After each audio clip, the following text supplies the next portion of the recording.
Hello, everyone, and welcome back to Rick's English channel. It's great to be here. So today we are doing a deep dive into something I think every single learner has experienced. Let's start with a scenario. Your brain is, well, it's basically a biological supercomputer. It regulates your heartbeat, it understands everything you see, and it balances your body against gravity without you even noticing. Right. It's doing a million things at once. Exactly. But if someone walks up to you and asks a really simple question, something like, "What did you eat today?" in a language you are learning, that same supercomputer just completely crashes. Oh, total system failure. You know the vocabulary, you understand the grammar, Hmm. but you just stand there staring blankly, unable to make a sound. So why does our highly advanced brain suddenly fail over a plate of eggs and rice? It really is a fascinating problem. You basically have two different memory systems fighting each other under pressure. And that freeze, that exact moment of panic, is what we are looking at today. We have a great guide for this deep dive titled Build Your English Reflex, Answer Small Questions Without Translating. It's a fantastic resource. It really is. So our learning purposes for today are pretty straightforward. We want to uncover why simple questions cause this mental freeze. We want to learn how to build an English reflex so you can answer automatically. And we are going to give you a very simple 15-minute daily practice plan you can use at home. Even if you don't have a speaking partner, which is huge. Right. So let's get into it.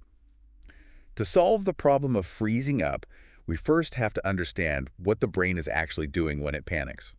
The source material calls this the translation trap. The translation trap, yes. I mean, to understand why we freeze, you have to look at the crazy amount of mental gymnastics the brain is trying to do in just 1 second. So walk us through it. Someone asks you what you ate for breakfast. What is actually happening in the learner's head right then? Okay, well, first, the brain hears the English words. Then the learner instinctively grabs those words and tries to translate them into their native language to understand them. Okay, so if their native language is Spanish, they translate the question into Spanish. Exactly. They understand the Spanish question. Then they think of their answer in Spanish. Like they think, comieron. Right, I ate rice. Yes. Next, they try to translate that Spanish thought back into English, word by word. So it's like they are running this really heavy translation software in their head. They are translating back and forth. That's a perfect way to describe it, but, it doesn't even stop there. Wait, really? There's more? Oh, yeah. After they translate the idea into English, their brain starts checking the grammar. They think, wait, did I use the past tense correctly? Is it eat, ate, or eated? Oh, right. The grammar check. And then finally, after worrying about the grammar, the brain starts stressing about pronunciation. So by the time the learner has done all of this and is finally ready to open their mouth and speak, The conversation is already gone. exactly, the other person is talking about the weather or, looking at their phone. So the problem isn't that they don't know the words. They know the word for rice and the word for eggs. Right. The failure is cognitive overload. Hmm. Your brain gets completely overwhelmed. Working memory, which is what you use for active thinking, has a very limited capacity. Okay. So when you overload it with translation and grammar rules and social anxiety all at once, it just shuts down. That makes a lot of sense. Yeah. And, it makes me think about the pressure we put on ourselves. Yeah. It seems like we cause a lot of this overload ourselves because we want to sound smart. Yes. You hit the nail on the head. Beginners put so much pressure on themselves to speak in these long, beautiful sentences. Right. Like if someone asks about your weekend, you want to tell them this big, detailed story But in real life, especially for a learner, simple English is much more powerful. because it keeps the conversation moving. Exactly. Human conversation is like a rhythm. A fast, clear answer, like I ate rice and eggs, is so much better than a perfect, complex answer that takes 10 seconds to build. Because 10 seconds of silence is just awkward. Really awkward. The fast answer keeps the social connection alive. So the goal isn't to be a perfect public speaker. Right. The goal is to build an English reflex. The guide uses a great physical analogy for this. It says, speaking should be like catching a baseball. I love that comparison. Right. When someone throws a ball at you, you don't stop and think, okay, move my right arm up, open my fingers, grasp the object now. If you did that, the ball would hit you right in the face. Exactly. Your body just reacts. And we want the brain and the mouth to react to English in that same way. But that brings up a really big question. If we want a quick reflex, how do we train for that? Especially if you are studying alone in your bedroom. How do you practice catching a baseball if no one is throwing it to you? Exactly. So the guide introduces the first step of the training. You need to practice fixed question and answer pairs. And the key here is to keep it focused on daily life. So not deep philosophical topics. No, absolutely not. No talking about the economy or politics. Focus on immediate things. Your name, your food, your home, your work. For example, you write down, what do you do every morning? And your answer should be super short. Something like, I brush my teeth and drink water. I have to push back a little here, though. Okay, go ahead. If I am just writing down, I like tea or I live in a small city and I memorize that, isn't that just boring memorization? How does reading that help me in a real fast conversation? That is the big trap that learners fall into. And it brings us to step 2. You cannot just read it silently. Reading a sentence in your head does almost nothing for your speaking ability. Really? Nothing. Well, very little, because speaking is a physical action. You have to practice out loud. Ah, so it's about the physical body. Yes. Your tongue, your lips, your jaw, your vocal cords, they all need muscle memory. When you read silently, your motor skills, the parts of your brain that control movement, they are completely asleep. It's like reading a book about how to swim. You can memorize all the arm movements, but if you jump into a pool having never touched water, your body will have no idea what to do. That is a brilliant way to put it. Your mouth literally does not have the muscle memory for the sounds of English. So English cannot just live in your head. It has to physically come out of your mouth. So even if I'm home alone, I need to be speaking out loud. Yes. You don't have to shout. You can practice softly in your bedroom or in the shower or while you're walking, but you must force your mouth to make the shapes of the words. Okay, I get the muscle memory part. Mhm. My mouth knows how to say, I like coffee. But how does that help in a real conversation? I can't memorize an answer for every single question in the world. No, you can't. And if you tried, you would end up right back in the translation trap. So this is where the guide introduces step 3, which is using answer frames. Answer frames. So what is that exactly? Think of it as a sentence skeleton. The structure stays the same, but you change the ending depending on the situation. Okay, can you give me an example? Sure. Let's take the frame, I like. You practice saying, I like coffee, I like music, I like English. Oh, I see. Or like, I want water, I want to sleep, I want to go home. Exactly. Or for the future, I'm going to work, I'm going to eat lunch. That really lowers the cognitive load because you aren't building a new sentence from zero every time.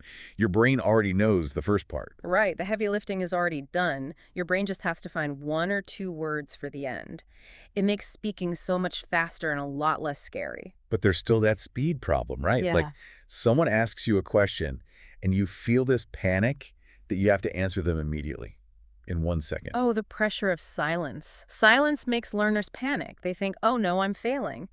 But the guide has a great trick for this too. They are called bridge phrases. Bridge phrases, so like a conversational tool. Exactly. If someone asks you a question and you need a second to find your answer frame, you don't have to just stand there in silence. You use a bridge phrase.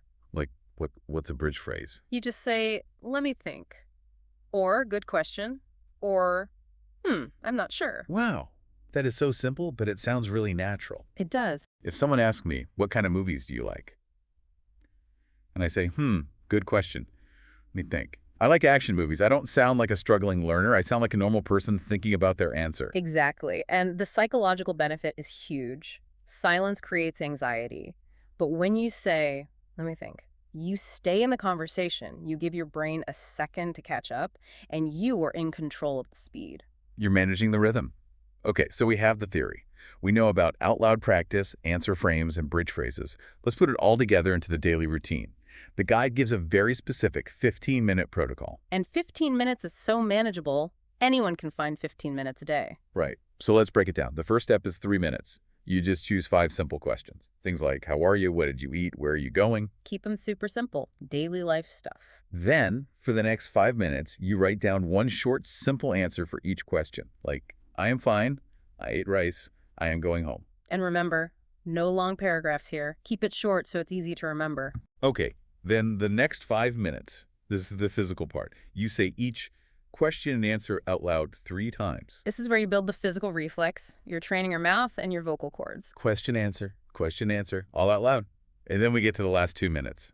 And the guide says you just change 1 word in each answer. Yes. And this is actually brilliant. It might be the most important part of the 15 minutes. Really? Why is that? If I've practiced I like coffee, why do I need to change it? Because that is what unlocks flexible speaking. You don't want to just be a robot reading a script. By changing one word, like changing I like coffee to I like tea, or I like my job, you train your brain to plug new vocabulary into those frames. So you're teaching your brain how to use the tool, not just memorize a sound. Exactly. Oh. On the fly, in real time. But when you do this, when you are trying to be fast and change words, you are definitely going to make mistakes. Oh, absolutely. Like you might accidentally mix things up and say, I am like coffee, Right. or I go supermarket. And we really need to change how we view mistakes. So many learners think a mistake means the conversation is over, and they get embarrassed and start apologizing. Right. They act like they just failed a test. But a conversation isn't a grammar test. If you say, I go supermarket, that is actually a great thing. Wait, why is it a great thing? Because it is proof that your brain is actively trying to speak without translating. You are making an effort, and the best part is, the other person still understands you. That's very true. They know what you mean. Right. You can quickly fix it, say, oh, I go to the supermarket, and just keep moving. The goal of this whole system is active English, not perfect English. Active English over perfect English. Yeah. Really love that. You don't need perfect grammar to start speaking. Those simple answers are not weak. They are actually the foundation of real communication. Definitely. You just need one small answer and then another one. Well, this has been an incredibly practical deep dive. We learned how to avoid the translation trap. We talked about out loud physical practice, answer frames, bridge phrases, and that 15-minute daily plan. It's a game changer if you actually do the 15 minutes a day.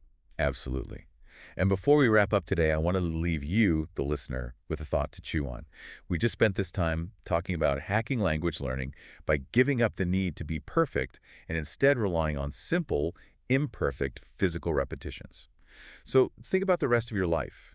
What other intimidating areas are you currently overthinking? Oh, that's a good question. Right. Where else could you make faster progress by simply taking small, messy, physical action instead of trying to be totally perfect in your head? Something to think about. Thanks for joining us on Rick's English Channel, and we'll see you next time.